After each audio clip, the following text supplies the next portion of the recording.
Boas-vindas a essa análise. Hoje, a gente vai dar um mergulho bem profundo na mecânica hormonal oculta por trás da perda de peso e de como o corpo humano regula a energia. Sabe aquele grande mito que circula pelo mundo do bem-estar sobre o tal do metabolismo lento? Pois é, chegou a hora de desvendar o que realmente está acontecendo no organismo. Entender como essas engrenagens biológicas funcionam é literalmente o primeiro passo para parar de brigar contra a própria fisiologia e começar a trabalhar a favor dela. Mas afinal, isso tudo é marketing ou é nutrição? Existe uma crença extremamente popular que muita gente trata quase como uma lei imutável de que é necessário comer a cada 3 horas para manter a chamada fogueira metabólica acesa.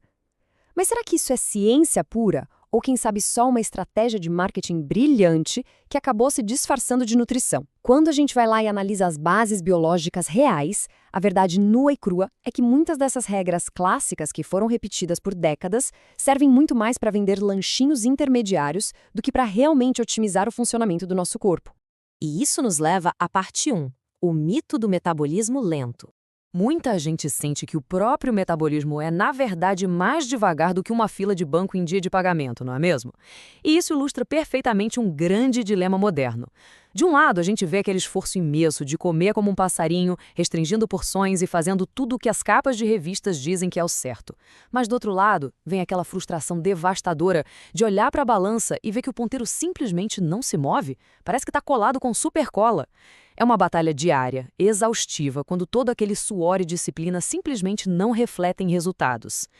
A grande questão aqui é que a ideia de que o corpo é uma fogueira frágil que vai fatalmente se apagar se não receber lenha a cada 3 horas precisa ser esquecida de uma vez por todas. O organismo humano é, na real, um sistema altamente inteligente, super robusto e incrivelmente adaptável. Pensa bem, a biologia sobreviveu a milênios de evolução.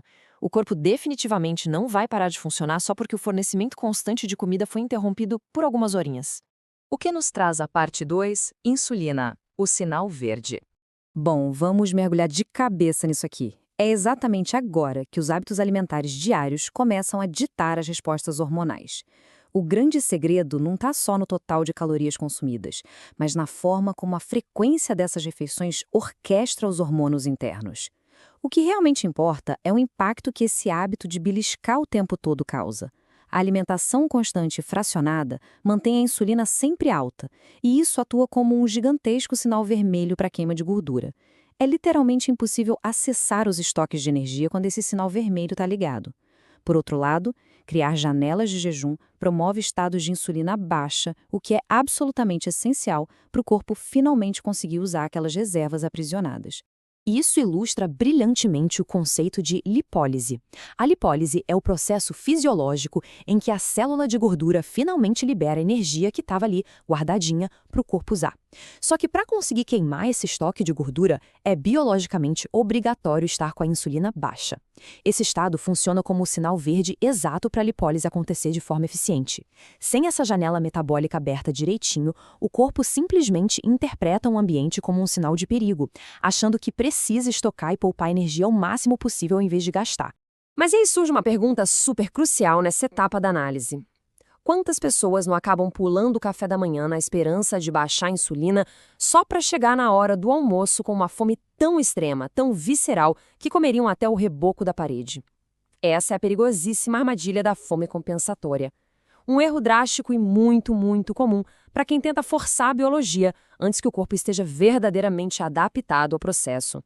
Então, vamos entender como isso funciona na parte 3, a fome compensatória. Existe uma verdadeira batalha biológica oculta, travada de forma silenciosa nos bastidores do nosso organismo. Isso acontece toda vez que há uma tentativa de forçar um jejum sem um alinhamento fisiológico adequado. É exatamente nesse cenário que entra em cena um hormônio poderosíssimo chamado grelina. A grelina é o hormônio da fome. Quando uma tentativa de jejum é feita de forma muito abrupta e o corpo ainda não está metabolicamente flexível, os níveis de grelina sobem sem parar. Esse pico gigantesco envia um alerta máximo super urgente para o cérebro, que simplesmente joga pela janela qualquer lógica de dieta e entra em puro modo de sobrevivência. A prioridade máxima passa a ser uma busca desesperada por energia rápida. Esquece a saúde a longo prazo, o cérebro quer energia para agora. É um verdadeiro cabo de guerra interno definindo as escolhas alimentares. De um lado, a gente tem o sistema límbico, que é aquela parte instintiva e super primitiva do cérebro. Do outro, o córtex pré-frontal, que é o centro da lógica e do planejamento. Quando o sistema límbico assume o controle total por causa daquele pico absurdo de grelina que a gente acabou de falar, o resultado é muito previsível. Pular a primeira refeição do dia pode facilmente resultar no consumo de umas 600 calorias extras no almoço, fora aquela vontade incontrovável de comer petiscos doces e salgados a tarde inteira.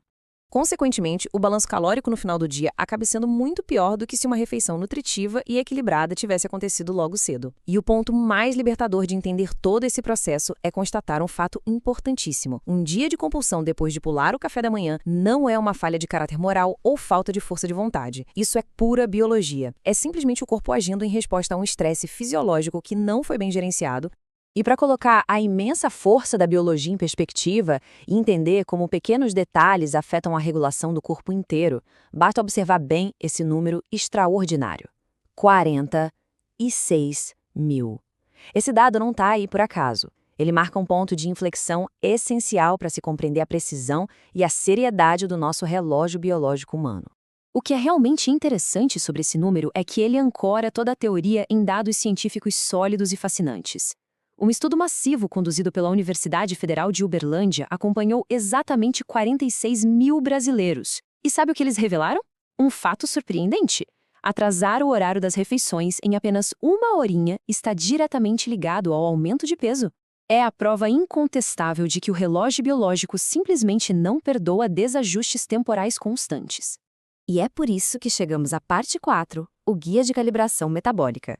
Então, como destrancar esse metabolismo que parece estar eternamente preso naquela fila de banco? A ciência por trás dessa calibração é chamada de crononutrição.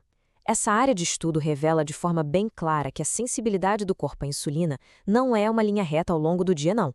Na verdade, ela atinge seu pico máximo durante a manhã e sofre uma queda drástica e super acentuada com a chegada da noite. Ou seja, alinhar os horários de ingestão de alimentos com o ritmo circadiano natural do organismo é a chave mestra para dominar a saúde metabólica.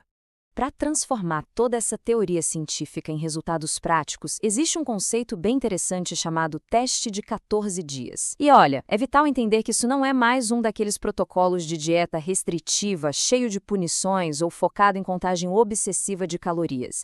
Pelo contrário, trata-se de um exercício estruturado de pura observação biológica. Ele foi desenhado exclusivamente para que se possa mapear e compreender o ritmo natural e único de cada organismo. Durante a execução desse teste de 14 dias, a atenção tem que estar totalmente voltada para o monitoramento de 3 sinais vitais primordiais. Primeiro, os níveis de energia nas horas iniciais da manhã, logo depois de acordar. Segundo, a capacidade de manter um foco mental agudo e produtivo antes do almoço. E terceiro, a intensidade e a urgência daquela fome que costuma atacar de forma sorrateira no final da tarde. Avaliar e anotar o comportamento desses 3 sinais permite um diagnóstico fisiológico incrivelmente claro. De um lado, a gente tem um cenário ideal da chamada janela metabólica aberta. A pessoa acorda com energia lá em cima e um foco cristalino, mesmo antes da primeira refeição do dia. Do outro lado, fica super óbvio o quadro do metabolismo descalibrado, que é caracterizado por aquela fadiga crônica, arrastada, que fatalmente culmina naqueles assaltos totalmente descontrolados à geladeira durante a madrugada. Então, o ponto crucial de toda essa conversa é exatamente este: parar de tentar vencer a fisiologia humana na base da força bruta. A chave para uma mudança duradoura não está na privação severa ou no ato de passar fome de forma heróica e sofrida. O verdadeiro sucesso mora em trabalhar de forma inteligente e estratégica lado a lado com a biologia, respeitando os ciclos hormonais como aliados incríveis e não como inimigos que precisam ser derrotados a qualquer custo. E tudo isso conduz a gente à reflexão final desta análise. Ao observar as batalhas diárias contra a balança e as flutuações de energia ao longo do dia, fica aquele grande questionamento: será que o metabolismo humano é essencialmente e imutavelmente lento, ou será que ele é uma máquina incrivelmente capaz que está apenas, de forma silenciosa e paciente, esperando para ser devidamente calibrada através da ciência da crononutrição? Fica aí o convite para reavaliar as rotinas diárias e explorar o enorme potencial oculto de uma fisiologia bem ajustada.